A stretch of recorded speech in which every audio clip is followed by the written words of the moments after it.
नमस्कार, मैं हूं आपके साथ प्रदीप आजाद। सियासत का दस्तूर भी कितना अलग होता है, कब क्या हो जाए कुछ पता नहीं। जाहिर है यूं तो देश के 5 राज्यों में चुनावी प्रक्रिया करीब करीब आखिरी पड़ाव पर है, लेकिन बात करें अगर राजस्थान की, तो अब राजस्थान में भी किसी न किसी मायने में चुनाव की दस्तक दी जा चुकी है।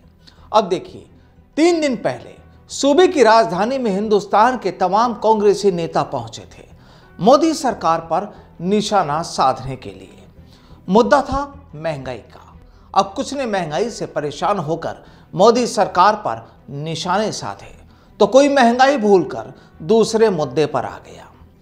खैर जो भी हो, लेकिन अगर ये कहा जाए कि महंगाई तो बहाना था, आला कमान को बुलाना था, तो शायद गलत भी नहीं होगा। खैर कुल मिलाकर कहानी ये कि राजस्थान में अब चुनाव की दस्तक भी हो चुकी है। अब देखिए, सूबे की गहलोत सरकार ने अपनी कामयाबी के 3 साल पूरे कर लिए हैं। बस 2 ही दिन का वक्त बाकी है। लेकिन सवाल ये कि क्या ये वाकई कामयाबी के ही 3 साल गुजरे हैं? अब ये कोई नई बात नहीं, क्योंकि झगड़े और आपसी तकरार तो हर घर में होती है, फिर चाहे वो सियासी ठिकाना ही क्यों ना हो। और अब गहलोत सरकार के 3 साल पूरे होने पर सरकार को पब्लिक भी याद आ गई है। प्रदेश के मंत्रियों को टारगेट और ठिकाने दे दिए गए हैं कि वो अपने अपने इलाकों में पहुंचकर वहां की जनता के दुख दर्द जान ले और उनकी समस्याओं का खात्मा करें। दरअसल करीब 21 महीने बाद अब एक बार फिर पीसीसी में भी मंत्रियों की ड्यूटियां लगाई गई हैं कि वो भी वहां पहुंचकर पब्लिक की समस्याओं को सुने। अब पीसीसी में जन सुनवाई की कहानी कैसे शुरू हुई, जरा वो भी जान लीजिए। दरअसल पीसीसी की कमान जब पूर्व डिप्टी सीएम सचिन पायलट के कंधों पर थी, तो पायलट ने ही पीसीसी में मंत्रियों की कुर्सियां लगवाई थी और पब्लिक के लिए जन सुनवाई कार्यक्रम शुरू किया था।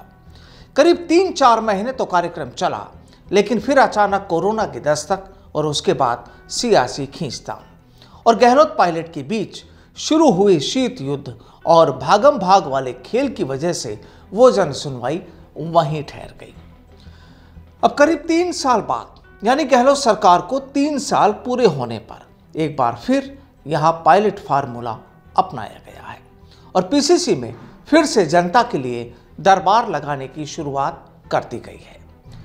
दरअसल यहां 2 तरह से पब्लिक की समस्याएं सुनी जा रही हैं। एक तरफ पीसीसी में जनता दरबार, तो दूसरी ओर प्रभारी मंत्रियों की ओर से उनके लिए नियत किए गए जिले।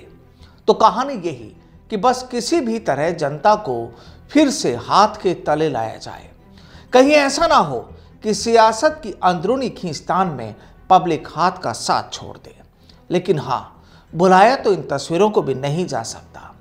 3 दिन पुरानी इन तस्वीरों ने कमल वालों को और साथ ही आला कमान को ये तो दिखा दिया कि चाहे जो भी हो, लेकिन सियासी जादूगर का जादू अभी खत्म नहीं हुआ। हालांकि जादू तो अब ये साहब भी सीख चुके हैं, लेकिन सवाल ये कि किसके पिटारे में क्या है, इसका खुलासा भी आने वाले वक्त में हो ही जाएगा। नमस्कार।